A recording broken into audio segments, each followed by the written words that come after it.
Y como todos los martes y jueves, desde Radio AM 1440, en particular desde el programa Entrevista con Propuestas, estamos en comunicación con Tato 30. ¿Cómo te va, Tato? ¿Qué tal, Silvio? ¿Cómo te va? Por acá bien. Espero que a vos y a las y los oyentes también le esté yendo, Sí. por lo menos, más o menos. No mal, decís vos, está bien. Tato, bueno, tu columna siempre nos tiene a todos atrapados, a mí en particular por lo menos, y tengo repercusiones de los oyentes que nos ratifican lo que acabo de decir. ¿De qué vamos a conversar hoy? Bueno, mira, Silvio, como siempre yo tomo el guante. En la columna anterior quedó flotando en el aire, en cuanto a tu reflexión sobre cómo recuperar la conciencia y conocimiento histórico de la sociedad, yo había expresado que eso se enmarcaba en la más importante batalla que debíamos librar, que es la cultural. Y que en ese ámbito no era poco lo que tenía que decir la escuela. Para no quedar como un opinador más, les cuento que hace más de un año que yo vengo escribiendo con mis pobres herramientas algunos apuntes sobre la necesidad de una profunda reforma educativa. Pero bueno, vamos por partes. En nuestro país hubo un solo proyecto educativo integral que se cristalizó en la Ley 1420, impulsada por Sarmiento. Podemos estar o no de acuerdo con las características ideológicas del mismo, yo de luego no lo estoy, pero que hasta el día de hoy no hubo otro que lo superara por la positiva o la negativa. Esa escuela, y en ella la historia, fue la que definieron la argentinidad. Desde luego, esa argentinidad fue una Argentina blanca y civilizada, y que no malgastó sangre de gauchos para su logro. Aclaro, el proyecto educativo se desarrollaba a partir de un proyecto de país. Luego de ella hubo parches, algunos exitosos, otros no tanto, como por ejemplo las modificaciones que introdujo la creación del hoy casi inexistente CONET, Consejo Nacional de Educación Técnica, en 1959, sobre la base del proyecto de país industrialista que había desarrollado el peronismo una década antes. O, por ejemplo, del desarrollo de la Universidad Obrera Nacional de 1949, luego devenida en la Universidad Tecnológica Nacional. Insisto, no olvidemos este título. Todo proyecto educativo tiene que ver con un proyecto de país. Durante los años entre 1950 y 1976, ese modelo educativo, con sus tremendas limitaciones, dictaduras cívico-militares, modelo autoritario de enseñanza, de alguna manera funcionaba. ¿Por qué? Porque había un país industrial, con sus dimes y diretes. Hubo otro intento, por demás exitoso, el que se llevó a cabo a partir de la Ley 24.195, sancionada en 1993, a tener en cuenta la fecha, conocida como Ley Federal de Educación, que literalmente demolió lo mejor de todo lo obtenido con anterioridad, enancando en el desarrollo mundial del modelo neoliberal. Este modelo de ley fue copiado del modelo español, que una década después fracasó en el país de origen. Aquí continuó funcionando con la oposición de la mayoría de las y los docentes, vale aclarar que la de muy pocas y pocos en forma activa, que literalmente primarizó la educación secundaria y lo que creo como el más importante de sus logros, entre comillas, pulverizó al ya mencionado Consejo Nacional de Educación Técnica. Sobre los escombros en que había dejado la implementación de dicha ley, en el año 2006, por impulso del entonces ministro de Educación Daniel Filmus, que es ante todo educador, se promueve la ley 26.206, conocida como de Educación Nacional. Pero el importantísimo aporte que ella significaba, que para dar solo un ejemplo, dará pie a la entrega de computadoras a las pibas y pibes.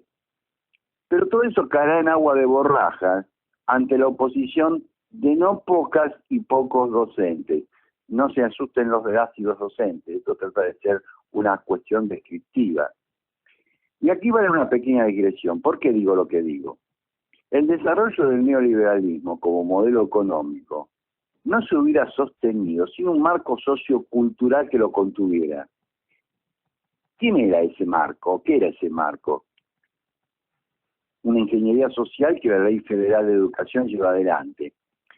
Ese marco que aceptara y tomara como propias todas esas acciones. Ese fue el logro del denominado posmodernismo. Es la era del conocimiento y la información, los cuales se constituyen en medios de poder que las élites controlan a través de la economía, el conocimiento y la comunicación. Según Gianni Vattimo, en su libro El fin de la modernidad, nihilismo y hermenéutica de la cultura postmoderna, de 1985, abre el paso del pensamiento, esta posmodernidad, abre el paso del pensamiento fuerte, metafísico, de las cosmovisiones filosóficas bien perfiladas, al pensamiento débil, a una modalidad de nihilismo débil, a un pasar despreocupado y por consiguiente alejado de la actitud existencial. En la cultura postmoderna se asentó un individualismo extremo, un proceso de personalización que apunta a la nueva ética permisiva y hedonista. El esfuerzo ya no está de moda. Todo lo que supone sujeción o disciplina austera se ha desvalorizado en beneficio del culto al placer y su realización. En la posmodernidad, el ser ya no cuenta. El valor deviene en el parecer. Lo que Jean Baudrillard, otro filósofo francés, da a conocer como la cultura del simulacro. Abocándome específicamente a lo escolar, la inmensa mayoría de las y los docentes, lo acepten o no, lo reconozcan o no, se han formado bajo ese paradigma. Lo llamado genéricamente como millennials.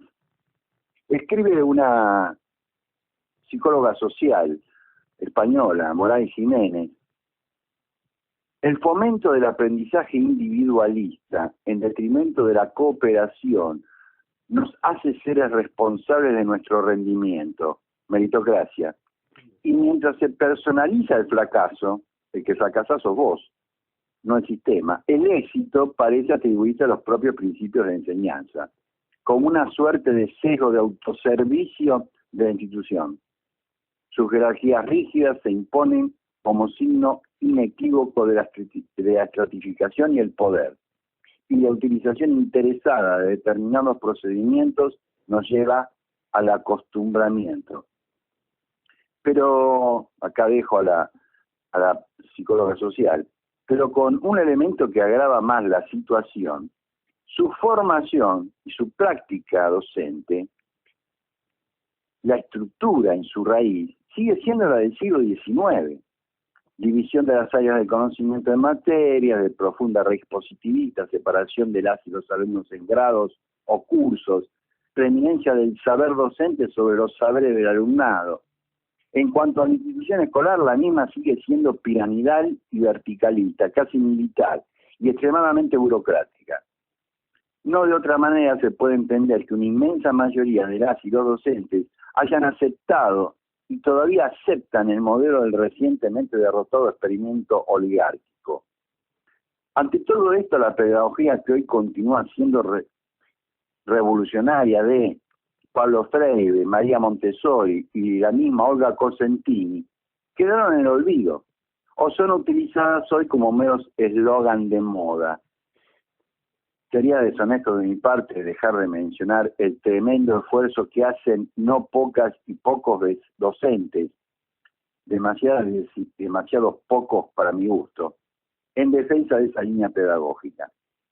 Así se encuentra nuestra escuela hoy, como el fiel reflejo del país, en crisis, ante lo cual no hay muchas opciones, más, me animaría a expresar que solo hay 3.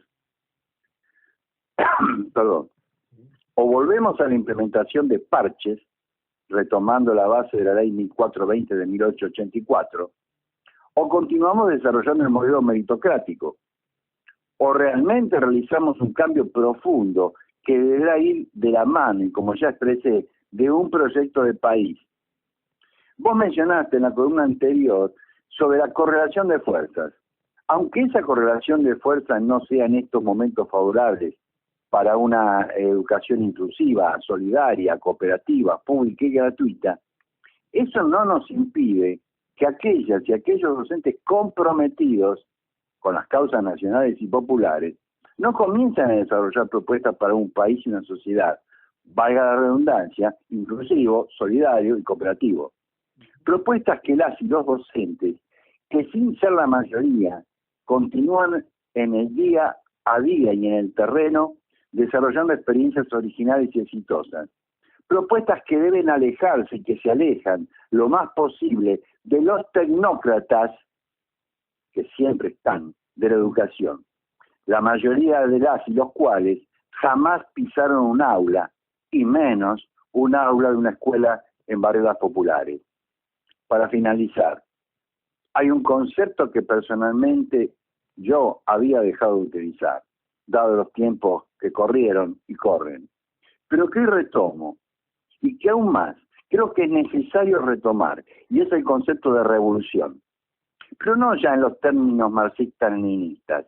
Creo que es necesario pensar nuevamente en la utopía revolucionaria de una sociedad y en ella de la educación, ya que, y aquí tomo esa hermosa estrofa de la canción de Joan Manuel Serrat y cierro, sin utopía, la vida no sería más que un ensayo para la muerte.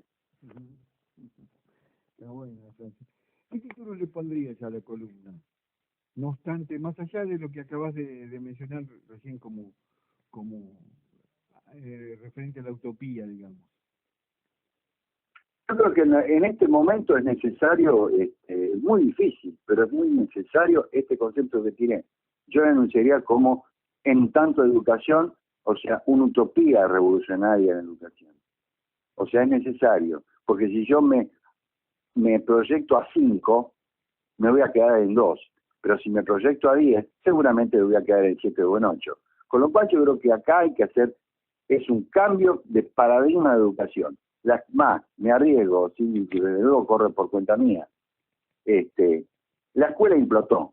Esta escuela ya no le sirve a nadie, ni a los docentes, ni a los chicos. O sea, esto hay que darle una vuelta de campana y empezar a barajar de nuevo sobre la experiencia de tantos, de cientos de miles de docentes que desarrollan proyectos originales, exitosos, y no tanto fijarnos en modas o ya te dije, como eslogans que nos plantean los tecnócratas de la educación.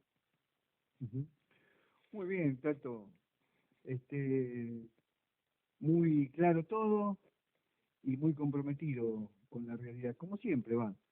Te dejamos un saludo muy grande, agradecemos tu participación en el programa Entrevista con Propuestas, con tu columna, la columna de Tato 30, y será hasta la próxima. Nos estamos escuchando el martes, Silvio. Un saludo muy grande para vos, para las y los oyentes. Gracias, hasta luego. Fue la columna